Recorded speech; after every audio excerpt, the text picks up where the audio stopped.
Bogus ठरवायच्या विरोधात सांगली जिल्हा परिषदेमध्ये राष्ट्रवादी शरद पवार सदस्यांचे आंदोलन, भाजपच्या गटनेत्यांनी पाठिंबा दिल्यावर राष्ट्रवादीच्या अन्य सदस्यांनी घेतली हरकत. आंदोलनाच्या ठिकाणी जोरदार वादावादी.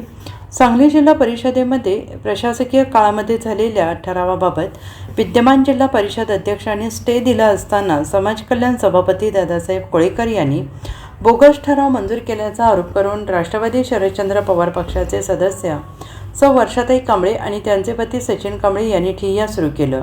या आंदोलनाला भाजपाचे गटनेते आशिष जाधव यांनी पाठिंबा दिला. मात्र काही वेळातच आंदोलनाच्या ठिकाणी राष्ट्रवादी शरद पवार पक्षाचे सदस्य संजय बनसोडे आले आणि तुम्ही विरोधी पक्षात असताना या आंदोलनात का सहभागी झाला असं त्यांनी विचारलं. योग्य मागणीसाठी आंदोलन सुरू असल्यामुळे आपण या सहभागी झालो असं आशिष जाधव यांनी म्हटलंय. यावेळी जाधव आणि बनसोडे यांच्यामध्ये जोरदार वादावादी झाली, त्यामुळे काही काळ या ठिकाणी तणाव निर्माण झाला.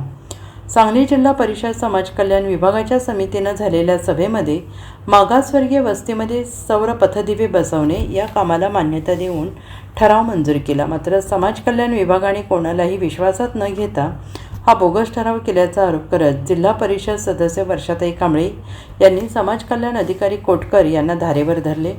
कोणत्याही सदस्याला न विचारता समाज कल्याण अधिकारी कोटकर यांनी बेकायदेशीरपणे ठराव केल्यामुळे समाज कल्याण विभागाच्या दारातच सदस्यांचा आंदोलन सुरू केलं.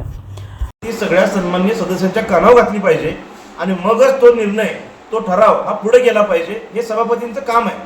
पण जर समाज कल्याणचे सभापती कोळेकर साहेब जर या गोष्टीकडे कानाडोळा करून जर स्वतःचेच डिसिजन स्वतः एकटे घेणार असतील, ही जिल्हा परिषद जर मीच मालक आहे या हुकुमशाही पद्धतीने जर करणार असतील तर याला आमचा विरोध आहे. कारण हा फक्त मी भारतीय जनता पार्टीचा एक गटनेता म्हणून मी बोलत नाहीये, तर मी सर्व बहुजन समाजाची बाजू घेऊन या ठिकाणी बोललोय. सचिनदादांची या ठिकाणी बाजू घेऊन बोलायला फक्त आलो नाहीये. तर सचिनदादा आज कशासाठी बसलेत, तर एक बहुजन समाजाचे एक नेतृत्व म्हणून ते बसलेले आहेत.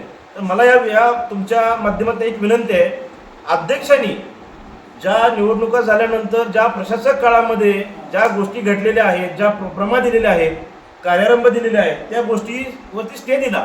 अध्यक्षांचं परिपत्रक आहे, म्हणजे हा थोडक्यात अध्यक्षांचा सुद्धा मोठा अपमान आहे. जिल्हा परिषदेच्या अध्यक्षांचा ज्यावेळेला अपमान होतो त्यावेळेला आम्हा सदस्यांचा काय सगळ्यांचा अपमान आहे. हा ग्रामीण भागातल्या सर्व लोकांचा अपमान आहे.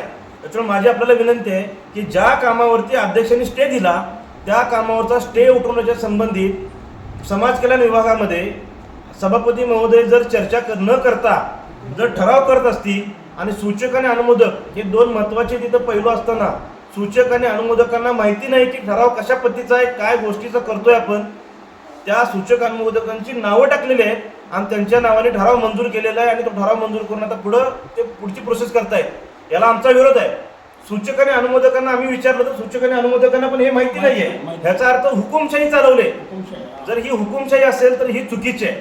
त्यामुळे आम्ही सरळ सांगतोय की अशा सभापतींनी राजीनामा द्यावा. अजून बरेच कार्यतत्पर आणि कर्तबगार आमचे समाज कल्याण सभापती होण्यासारखे बरेच नेतृत्व या ठिकाणी आहे जिल्हा परिषदेमध्ये.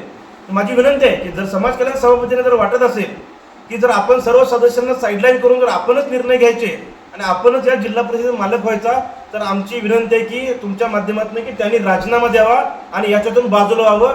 दुसरे सर्व समाजांना एकत्रित करून गावगाडा चालवणारे बरेच नेतृत्व करणारी माणसं या ठिकाणी आहेत. त्यामुळे जिल्हा परिषद सदस्य आमचे हे गावगाडा चांगल्या पद्धतीने चालवतील, यात मग कुठली शंका नाही. महत्त्वाची अजून एक गोष्ट, भांबोरे साहेब इथं अधीक्षक म्हणून आहे या विभागाचे, त्यांना कोणत्याही गोष्टीची कल्पना नाही आहे. तुम्ही त्यांना कार्यमुक्त करताय, तोही ठराव तुम्ही घेतलेला आहे आणि तोही ठराव हे कोणालाही माहिती नसताना सूचक अनुमोदकाची नावं टाकून तुम्ही तो ठराव पास करताय, तो ठराव मंजूर करताय.